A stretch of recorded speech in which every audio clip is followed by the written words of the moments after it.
They called it love at first sight, but it was destruction at first glance. This is the story of a girl who almost lost her life because she loved the wrong person. Killed her! Cynthia Nweke had always believed that her life would begin the day she left Umukwara village. She wasn't the type who enjoyed sweeping compounds, feeding goats, or peeling cassava. Her dream was bigger. She wanted to become a nurse, a real nurse with a white uniform and a stethoscope. So when she heard about the volunteer program at Port Hospital, she felt as if heaven had opened just a wink at her. They said they only need transport, Mama. She repeated for the 5th time that evening, her voice trembling with hope. If I can reach there, they will train me. Please, Mama, please. She pleaded. Her father didn't look up from sharpening his machete. We've heard you, Cynthia. Give us time. We will find the money. How long? She pushed. Her mother sighed deeply. 2 weeks. 2 whole weeks? To Cynthia, it sounded like 2 years. But Mama, by then the list might close now. Then let it close, her father snapped. You will not rush and disgrace this family because of stubbornness. Oh. Cynthia's lips pressed into a thin line. Her future was standing right in front of her, but her parents were telling her to wait. That night, she laid on her raffia mat staring at the cracked ceiling, feeling as if her chest wants to sink.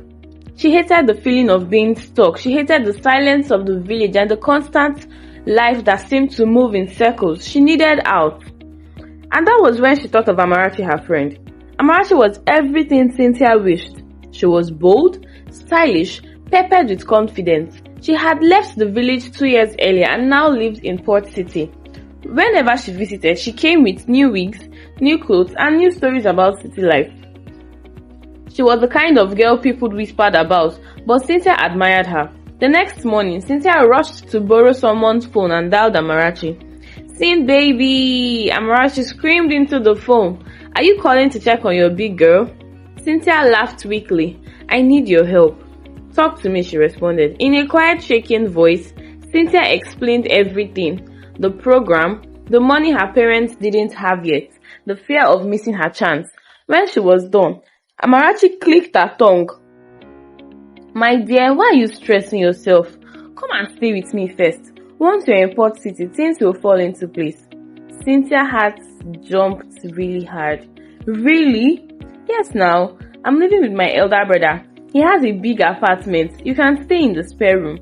You're serious though. I don't joke with destiny, Amarachi replied. Pack your bags and come. Don't let poverty tie your legs, oh. That single sentence sealed Cynthia's fate. Her mind was made up even before she told her parents. Cynthia left home before dawn 2 days later, her small bag tucked under her arm. She told her parents she was going to fetch water. The guilt stung her, but she forced her heart to harden. At the motor park, she boarded a bus to Port City. As the vehicle rattled down the road, Cynthia watched the village disappear behind a cloud of dust. She felt both fear and excitement rising inside her. When she finally arrived, Amarachi was waiting at the junction, waving. My girl, stay as you fresh now. Amarachi hugged her tight. Welcome to the city. Cynthia breathed in deeply. The air smelled of fuel, fried plantain and endless possibilities. They took a keke to the apartment, a 2-bedroom flat with light blue walls and polished tiles. Cynthia's mouth dropped open. Your brother is rich, oh. Amarachi tossed her wig. He manages. The brother wasn't home, so Cynthia settled in. The spare room had a bed, a mirror, and a table. It felt like a dream. She kept rehearsing what she would say at Port Hospital. Her heart glowed with hope. When evening came, Amarachi suddenly became restless. He's coming back soon, she announced, adjusting her trouser. Let me go and stay with my friend first. I'll return later. Your friend? Yes, now, Amarachi said quickly. Her mother is sick. I promised to help her. Cynthia nodded, but something strange happened. Amarachi didn't return that night, or the next. Is your friend okay? Cynthia asked on the phone. Very sick, Amarachi answered. But don't worry, my brother is a gentleman. He will take care of you. It wasn't until the 3rd evening that the door opened and a tall, handsome man walked in. He carried a bag of groceries and stepped into the house. He stopped in his steps when he saw her. Oh, he said, smiling. You must be Cindy. Cynthia, she corrected shyly. My sister told me you'd be staying for a while. His voice was deep and smooth, the kind of voice that made you feel as if he was speaking inside your chest. I'm David. Cynthia nodded, her heart beating too fast. He wasn't what she expected. He was better, even way better. David was kind, too kind. He brought her groceries. He bought her bread the next morning, then sardine, data subscription, then slippers because according to him the one she wore looked tired. Whenever Amarachi stopped by, which was rarely, David kept his distance. They almost acted as if they didn't know each other. Amarachi didn't seem to bother. She hardly stayed for more than 10 minutes. Soon, Cynthia began to wonder, why doesn't Amarachi sleep here? Why does David always avoid her? Why does Amarachi keep disappearing? But she didn't ask, and she didn't want to be nosy, because David made her feel seen, special, wanted. One evening, he knocked softly on her door. Are you awake? Yes, she answered. He entered, closed the door gently, and sat at the edge of the bed. You know, I like having you here, he said. You bring peace. Cynthia felt her heart skip. Thank you. No, he smiled. Thank you. The silence stretched. Then he reached for her hand. Cynthia, I like you. Her breath stopped. She knew it was wrong. She knew Amarachi might not approve. She knew she came for her future, not a boy. And in one quiet, trembling moment, she let him hold her. She didn't know that this was the beginning of the end. Cynthia never imagined that city life could feel so warm, so fast. Each day, David found a new way to make her smile. He would knock on her door in the morning, pretending to check if she needed anything, when really he wanted to talk. It was a new feeling for her. Back in Umokpara, boys treated her like an ordinary girl, but David treated her like someone worthy of attention. One Friday afternoon, while Cynthia was arranging her few belongings in the spare room, the door suddenly burst open, and Amarachi walked in with the energy of a thunderstorm. My girl, she shouted. Cynthia smiled and rushed to hug her, but as she pulled away, her eyes caught something strange. Amarachi looked annoyed, but not at her, at something else. Before Cynthia could ask, she heard a second door open.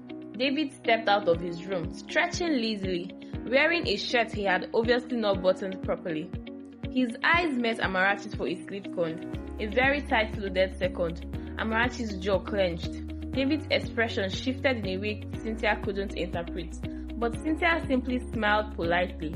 Welcome, David said to Amarachi, his voice low and controlled. Amarachi hummed, her smile stiff. Cynthia, oblivious to the invisible sparks between them, turned to Amarachi excitedly. You didn't tell me you were coming today, oh. Amarachi hugged her too tightly this time. I missed you now. But while hugging Cynthia, Amarachi's eyes flickered towards David sharply, like someone silently asking a question only two people knew the answer to. But David simply looked away. Cynthia noticed none of this.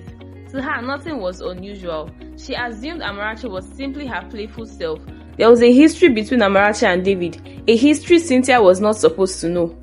Later that evening, Cynthia insisted she and Amarachi cook together, something she rarely did. You look different, she said to Cynthia while cutting vegetables. How now? You're glowing. Cynthia blushed immediately and shook her head. No now, it's just city breeze. Amarachi ached a brow. City breeze or city boys? Cynthia laughed too loudly. What do you mean? I'm just joking, Amarachi said, but her eyes drifted towards the living room where David was scrolling through his phone. Her voice softened slightly. Just be careful around him, okay? Cynthia froze. Why? Isn't that your brother? Amarachi blinked, and for a moment Cynthia thought she saw panic flicker across her face. Yes, Amarachi said quickly. He is. That's why I'm telling you to be careful. He's very sweet. Too sweet. Girls fall for him easily. Cynthia swallowed hard. Had she been too obvious? Did Amarachi suspect something? But Amarachi suddenly forced a smile and changed the topic. Cynthia relaxed. Meanwhile, from the living room, David watched both of them quietly, his eyes lingering on Amarachi longer than necessary. There was a tension in the air that Cynthia could feel, but couldn't understand. When dinner was ready, the three of them sat together, something that had never happened since Cynthia arrived, and the tension became clearer. Amarachi kept watching David. David kept avoiding her eyes. Cynthia kept smiling, completely clueless. "So, Amarachi," Cynthia asked brightly, "when last did you see your parents?" Amarachi didn't answer her immediately. She was too busy glaring at David, who seemed too uncomfortable to take another spoon of rice. Only after a long moment did Amarachi turn and force a smile at Cynthia. "Ah, it's been long, oh. I've been busy." "Busy with what?" Cynthia asked innocently. David coughed. Amarachi shot him a warning look. Cynthia remained completely confused, thinking maybe Amarachi had problems at work. When Amarachi excused herself to take a call, Cynthia didn't suspect anything, but she didn't see the way Amarachi dragged David by the wrist into the corridor. She didn't hear the whispered arguments between them. She didn't hear Amarachi's shaking voice saying, "You promised me." And she didn't hear David's low reply, "I didn't plan for her to come here." Cynthia heard none of it. She only saw them when they came back into the living room. Amarachi forcing a bright smile, David pretending everything was fine. But Cynthia couldn't shake a strange feeling. "What's going on?" she asked softly. Amarachi laughed quickly. "Nothing, my girl. Just family talk." She squeezed Cynthia's shoulder. David walked straight into his room without saying goodnight, and Cynthia stayed awake long into the night, staring at the ceiling, feeling a discomfort she couldn't explain. 2 days later, Amarachi came again, but this time she didn't smile when she entered. She didn't hug Cynthia. She didn't ask how she was doing. Her eyes scanned the house like someone searching for evidence. "Where is David?" she demanded. "He went out," Cynthia replied. Amarachi's face tightened. Has he said anything strange to you lately?" she asked cautiously. "Strange?" "No." Cynthia was genuinely confused. Amarachi stared at her for a long moment, a stare that felt both protective and suspicious. "Cynthia, be careful," Amarachi whispered. "Some men pretend to be gentle, but their hearts are dangerous." Then she left abruptly. Cynthia stood there, her mind spinning. What was going on between Amarachi and her brother? Why did Amarachi act jealous? Why did David act guilty? Why did they keep exchanging those strange looks? And why? Why did Cynthia feel as if she was stepping into something she didn't understand? But her thoughts were interrupted that evening when David came home with a soft smile and a bag of roasted chicken. "For you," he said, placing it on the table. "For me? Why?" "Because you deserve something nice." And just like that, her questions melted. Her doubts faded. Her heart overruled her head. She let him hold her hand again that night. She let him kiss her forehead. She let herself believe he truly cared about her. All while Amarachi watched from the shadows of their tangled secrets. A storm brewing, a truth waiting to explode. Cynthia woke up on a Saturday morning feeling strangely light. For weeks she had lived in confusion, trying to understand the strange energy between David and Amarachi, trying to balance her dream of getting into Port Hospital with the new emotions blooming inside her.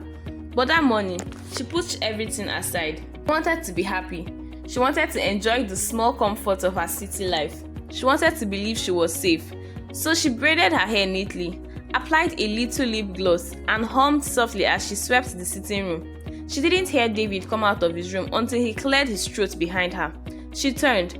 He was leaning on the door frame, watching her with a soft, almost tender smile. "Good morning," he said. Her heart did that embarrassing jump again. "Good morning. You slept well?" "Yes," she replied. He nodded, almost as if studying her. Then he stepped closer. Cynthia swallowed hard. Every time he came near, her knees forgot their duty. "I got you something," he said, handing her a small nylon bag. Inside was a new gown, simple but beautiful, the kind Cynthia had admired on mannequins but never imagined owning. "David, why?" "Just felt like it," he said, shrugging. "Wear it today." Her cheeks warmed. "Okay." But as she stepped back into her room, she caught a flicker of something on David's face. A shadow, a worry, a secret, but she brushed it off. Later that afternoon, Amarachi arrived unexpectedly. The moment she walked in, Cynthia ran to show her the gown. "Amara, look," she said, lifting the fabric with excitement. "David bought it for me. Isn't it fine?" Amarachi froze. Her smile vanished before she could force it back. "He bought you this?" she said, voice too sharp. Yes, isn't it nice? Instead of answering, Amarachi turned slowly towards David's room. The door was closed, but her eyes stayed on it, burning. Cynthia didn't notice the tension building in Amarachi's shoulder. She didn't notice her friend's trembling hands. She only noticed how quiet Amarachi became. You don't like it? Cynthia asked. Amara forced another smile. Brittle this time. It's fine, my dear, it's nice. But her eyes were dull. Her face was tight. Her heart was clearly somewhere else. Cynthia didn't understand. She didn't understand why Amarachi's gaze kept drifting to David's door, or why she suddenly asked, Cynthia, has David ever tried anything with you? Cynthia's breathing hitched. No, it was a lie, but it wasn't the full truth either. David had kissed her forehead, held her hand, whispered sweet things, but nothing serious, nothing she wanted to confess. Good, Amarachi said softly. Please stay focused. Don't let any man distract you, especially him. Why? He's a good man. Amara's face turned stiff. Her voice lowered. Cynthia, please. Just be careful. Cynthia's heart pinched. Amarachi's warning made no sense. If David had bad intentions, why did he act so gentle? Why did he talk about her dreams? Why did he treat her with respect? But before Cynthia could ask anything else, David stepped out of his room, and the air changed instantly. Amarachi's face tightened. David froze. The two stared at each other, a heavy loaded stare that Cynthia could not understand. This was not a brother and sister. These were two people connected by something deeper. David looked away first. I'm going out, he muttered, picking up his keys. Where? Amarachi asked too quickly. He didn't answer. He walked out. The door closed sharply. Cynthia blinked. Amarachi stood still, staring at the closed door, as if her heart was somewhere behind it. Something was wrong. Something had always been wrong, but Cynthia was still blind to it. That night, Cynthia lay in bed thinking, not about the tension between Amarachi and David, no. She was thinking about the program at Port Hospital. The reason she had come to the city in the first place. She wished she could apply now, but she didn't have the transport money her parents had promised. She didn't want to go back home. She didn't want to lose her chance. Then David knocked on her door. Her heart fluttered. Come in, she said. He entered quietly, his expression softer than before. I'm sorry about earlier, he said. Amara, she brings stress. I'm not ready for it. Something in his tone made Cynthia frown, but she tried to stay neutral. I understand, she whispered. He walked closer. I don't want you to think anything is wrong. I like having you here. I like being around you. Her breath caught. David. He reached for her hand. Cynthia, you make me feel alive. You make me calm. Her heart melted completely. Do you like me too? He asked softly. She didn't answer with words. She simply nodded. And in that moment, everything she had been running from, her doubts, her confusion, fell apart. David pulled her into his arms. Her world became a warm blur. And for the first time since she left her village, Cynthia allowed herself to love someone. The next 3 weeks passed like a dream and a warning. Cynthia and David became closer, too close. He kissed her, held her waist when passing, whispered promises, told her he would take care of her future. And Cynthia, she believed him completely. She believed him so deeply that she stopped calling her parents regularly, stopped worrying about the Port Hospital timeline, stopped seeing the red flags waving around her. Amarachi noticed the changes immediately. Cynthia's glow, David's hidden smile, the sudden frequent excuses they both made, but she didn't confront Cynthia. No, she watched silently, her suspicion growing like a storm cloud. The day everything changed was a quiet Sunday morning. Cynthia was washing her underwear in the bathroom when she suddenly froze. Her hands trembling, her breathing shortened, her mind spun. Her last period. It had not come. And it was already 2 weeks late. She dropped the soap. Her heart began to pound. No. She turned. She told herself it was stress, city stress, climate change, anything. But deep inside she knew something was wrong. Terribly wrong. She wiped her hand, stepped out slowly and found Amarachi sitting on the bed. You look sick, Amarachi said. Cynthia tried to smile. I'm fine. But she wasn't, and her silence broke Amarachi's remaining patience. Cynthia, what is wrong with you lately? You don't talk to me. You're almost lost in thoughts. Are you sure you're okay? Cynthia looked away. Amarachi looked at her, and then Amarachi said the one thing Cynthia feared the most. Are you pregnant? Cynthia's breath stopped. Her heart fell to her stomach. Her lips began to shake, and Amarachi's eyes widened in horror because the silence said everything. Cynthia's silence stretched across the room like a cracked mirror. Amarachi stared at her, waiting, hoping for a denial, even a weak one, something, anything. But Cynthia only pressed her trembling hands against her belly. Tears filled her eye. Amarachi's breath caught. Oh my God, she whispered. Cynthia, who is responsible? Cynthia's lips opened, but nothing came out. She had no courage to speak, no strength to say David's name. She didn't know how Amarachi would react. She didn't know if the world would collapse. Cynthia, talk to me, Amarachi pressed, voice shaking. Who got you pregnant? Cynthia backed away. I don't know yet, she lied. Maybe my period is just late. But Amarachi wasn't fooled. She stood, frustration tightening her face. Cynthia, you're not a small girl. Don't play with pregnancy. If you're late by 2 weeks, something is wrong. Cynthia looked down, tears dropping onto her feet. Let's buy a test, Amarachi said. Let's confirm. Amara, please. No, we have to know the truth. Cynthia wanted to refuse, but she didn't have the strength. She followed Amarachi quietly to the pharmacy down the street, her heart beating like a loud drum in her ears. When they returned, Cynthia could barely hold the test kit. Her hands shook so violently that Amarachi had to guide her. Just pee on it, Amarachi said softly, the anger fading into worry. Whatever happens, we'll find a way. Cynthia locked herself in the bathroom. Minutes felt like hours. She stared at the test in her hand, praying the lines would stay faint, praying the second wouldn't appear. But when the results formed, her knees nearly buckled. 2 lines. Clear, bold, final. Cynthia's quiet sobs echoed around and against the tiles. She walked out slowly, holding the test like a death certificate. Amarachi took it. Her face went pale. Oh my God, Cynthia, she whispered again. Her chest rose and felt heavy. Cynthia, who did this to you? Cynthia opened her mouth, but at that moment, the front door opened. David walked in, and that was when Amarachi saw it. His eyes darted to the test immediately, then to Cynthia's tears, then to Amarachi's trembling hands. He froze, too suddenly, too sharply, too guiltily. Amarachi's eyes widened. Her breath caught. A slow, horrifying realization spread across her face. David, she whispered, please tell me you didn't. David looked away. Amarachi dropped the test. It rolled across the floor and hit the wall. Cynthia gasped. Amara, no, it's not what you think.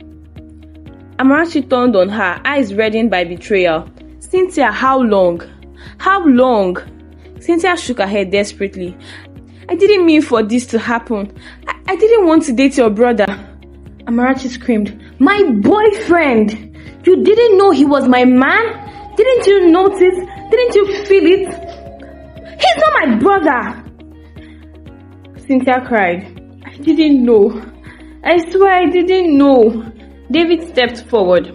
Amara, calm down. Don't tell me to calm down, she yelled. You, David, you deceived me. You lied to me. You made me look like a fool. You told me Cynthia was like a sister. You said you didn't want another woman again. Cynthia covered her ears, shaking. Please don't fight. But Amarachi wasn't listening. The betrayal was too deep. How could you? Amarachi asked David, voice cracking. After everything we've planned, everything we've talked about, and you went behind my back to touch her, a girl I brought to this house. David didn't answer. His silence was an admission. Cynthia collapsed on the chair, burying her face in her hand. The room spun. Then Amarachi turned to Cynthia, tears streaming. Why didn't you tell me? She whispered. Why didn't you say something earlier? Anything. I asked. I kept asking. I warned you to stay away. Cynthia sobbed harder. I was scared. I didn't want you to think I was trying to take your brother. He's not my brother, for God's sake, Amarachi broke. He's my boyfriend. The same man who promised to marry me in April. Cynthia's heart shattered. Her body shook uncontrollably. David sighed and rubbed his forehead. Both of you, stop. What's done is done. Done? Amarachi repeated. Done, you say? You think this is done? There is a baby involved. Cynthia felt her heart and stomach twist violently. Baby, a word she wasn't ready to hear, a word that terrified her. David turned to Cynthia, frustration now replacing his early calm. Why didn't you tell me earlier? Cynthia sniffed. I wasn't sure. David stepped back, shaking his hand. Then he said the worst thing a scared young pregnant girl could hear. Well, you know what to do. Cynthia blinked. What do you mean? David looked her straight in the eye. You know I'm not ready for a child. You have to take it out. Amarachi gasped. David! Cynthia felt like the floor disappeared beneath her. Remove it, you say? She whispered, trembling. But it's dangerous. Then go to a proper place, David said. Just handle it, quietly. I don't want anything to do with it. Cynthia clutched her stomach protectively. Suddenly, the reality dawned on her. David didn't love her. David didn't choose her. David didn't want her future. He wanted her silence. In that moment, Cynthia realized how alone she truly was. Amarachi tried to argue with David, shouting, crying, crushing, but Cynthia couldn't hear any of it anymore. Her mind was drowning. Her thoughts echoed one sentence, what am I going to do? When Amarachi finally turned to her, she found Cynthia curled on the couch, shaking violently. Cynthia, listen to me, she whispered. We will fix this. We will think, but first, you need to rest. But Cynthia wasn't thinking about rest. She was thinking about her father, her mother, her home, her dreams, her life. And everything was crashing all at once. That night, she didn't sleep. Amarachi cried quietly on the other bed. David left the house completely and didn't return till morning. And by dawn, Cynthia had made a decision, a terrible, desperate decision. She would not keep the pregnancy. She couldn't handle it. She would handle it on her own. Without Amarachi, without David, without her parents, because she was terrified of the shame waiting for her at home. Cynthia woke up the next morning feeling as though her bones had been filled with sand, heavy, dry, painful. When she tried to sit up, a sharp sting shot through her abdomen. She hissed, clutching her stomach. Amarachi was already awake, seated at the edge of the bed with her phone in hand. Her face was drawn and tired, the way someone looks after a long night of thinking too much. Cynthia, how are you feeling? Cynthia forced herself to smile. I'm fine. But they both knew it was a lie. Amarachi stood and reached for her bag. Get dressed, we're going to the hospital. No. Cynthia's voice cracked. I told you I'm okay. Amarachi faced her with a soft, trembling frustration. Cynthia, your bleeding hasn't stopped. You can barely stand. What if you die here? What will I say? Cynthia looked away, tears burning her eyes. If my father finds out, if he hears anything about an abortion, he will kill me, Amarachi. Amarachi swallowed. But dying is better? Cynthia said nothing. The room was silent for several long seconds. Finally, Amarachi sighed, defeated. Okay, I won't call your parents, not yet, but you're going to the hospital today, even if I have to carry you. Cynthia nodded weakly. At the hospital, everything smelled like antiseptic. The nurse on shift, a woman in her late 40s, listened quietly as Amarachi explained that Cynthia had severe stomach pain and unusual bleeding. The nurse examined Cynthia and her expression changed instantly. Professional calm mixed with deep concern. This is no ordinary bleeding, she said firmly. There is retained tissue. She is at risk of sepsis. Cynthia closed her eyes as fear crawled up her spine. The nurse softened her voice. My dear, did you attempt to terminate a pregnancy? Cynthia hesitated, then nodded slowly. Amarachi placed a shaking hand on Cynthia's shoulder, shocked but silent. The nurse exhaled heavily. You're lucky to still be conscious, but listen carefully. Without treatment, you may die.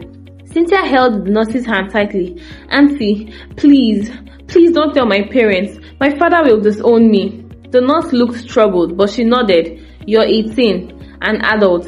If you don't want them informed, we will respect that, unless your condition becomes life-threatening. Cynthia felt a wave of relief, but it was thin and temporary, like a small umbrella in a storm. She was admitted immediately.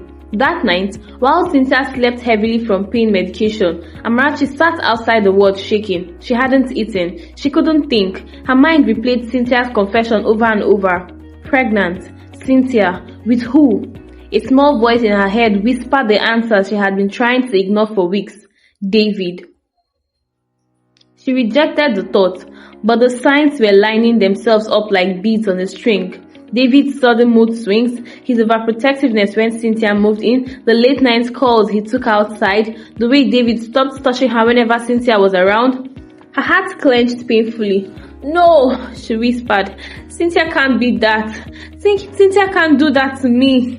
But anxiety has no mercy. It kept whispering, replaying every red flag she had ignored, and her chest grew tight with dread. By morning, Cynthia's condition worsened. Her fever spiked. Her pulse grew weak. She drifted in and out of consciousness.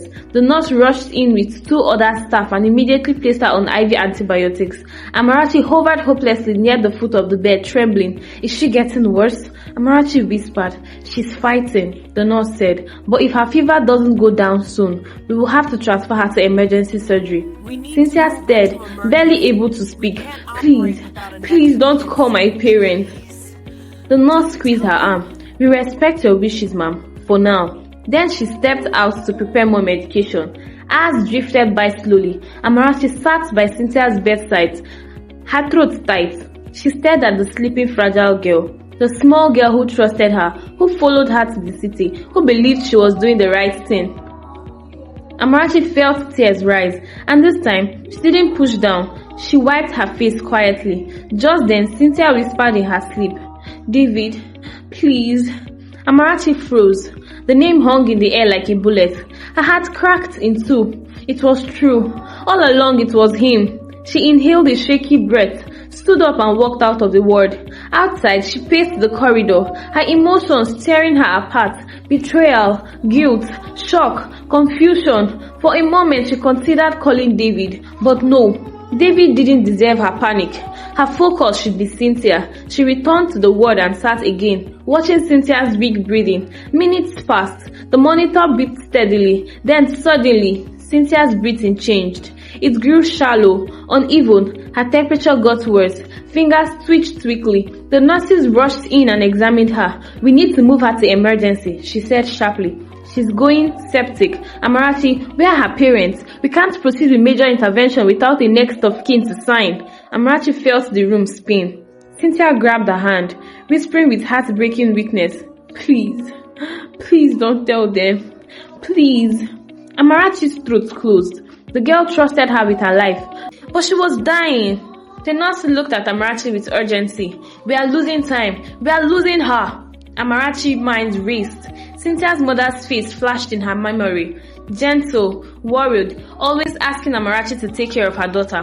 Her father's stern voice echoed too, but even that wasn't enough to justify silence. Cynthia needed family, real family, no matter the consequences. Hands shaking violently, Amarachi pulled out her phone. Her breath hitched. She dialed the number she had prayed she would never dial today.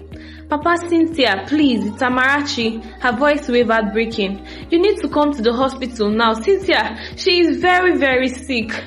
Silence. Then a cold, fearful voice. What happened to my daughter? Amarachi's tears spilled. Please, just come. I'll explain later. When Cynthia's parents arrived, her mother ran inside the ward crying, collapsing behind her daughter. Her father stood stiff by the door, face unreadable. The nurse pulled him aside to explain the situation, gently but honestly. Amarachi watched his expression change slowly. Shock, then disbelief, then deep violent disappointment. He turned to Amarachi, voice low and shaking. What did my daughter do? Amarachi swallowed painfully. Sir, I'm sorry. Cynthia was pregnant and she tried to remove it. His voice clenched so hard that a vein pulsed visibly in his temple. He looked at Cynthia, his only daughter, lying unconscious, pale, fighting for her life. His heart cracked in a way no one could hear. He whispered, My daughter, why? The doctors wheeled Cynthia into emergency surgery. Her mother prayed loudly. Her father stood like a stone, silent and shattered. Amarachi sank into a chair, crying into her hands, her guilt a burning weight. 2 hours passed, then the doctors emerged. She is stable, he said.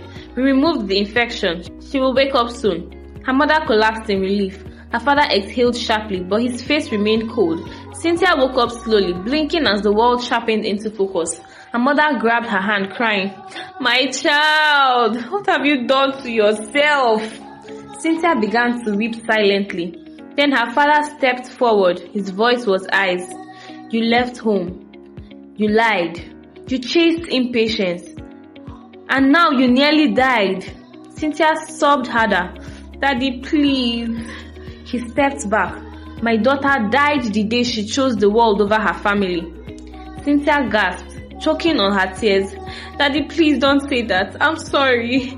I'm so sorry." He shook his head slowly. "I warned you. Your mother warned you, but you refused wisdom. From today, Cynthia, you are no longer my responsibility." Cynthia screamed, "Daddy, Daddy, please don't leave me." Her mother cried harder. "Chukwudi, please. She is your only child." But he walked away. Cynthia reached out weakly, sobbing in a broken childlike voice that shattered every heart in the room.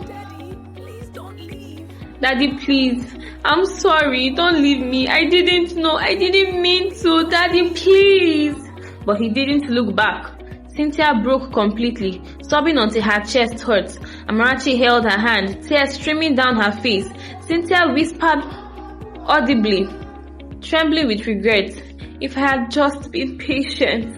If I didn't leave home, none of this would have happened. Daddy, please don't leave me." A painful, unforgettable reminder. Impatience does not only steal dreams, sometimes it steals everything. Cynthia lost everything. Her dreams of becoming a nurse, her dad, her family, her future. And now she's left to pick up the shattered pieces of her life alone. Thank you very much for watching, besties. Until the next time, don't forget to like, subscribe, and drop a comment on what you think about Cynthia's story and where you're watching from. Until the next tale, besties. Mwah.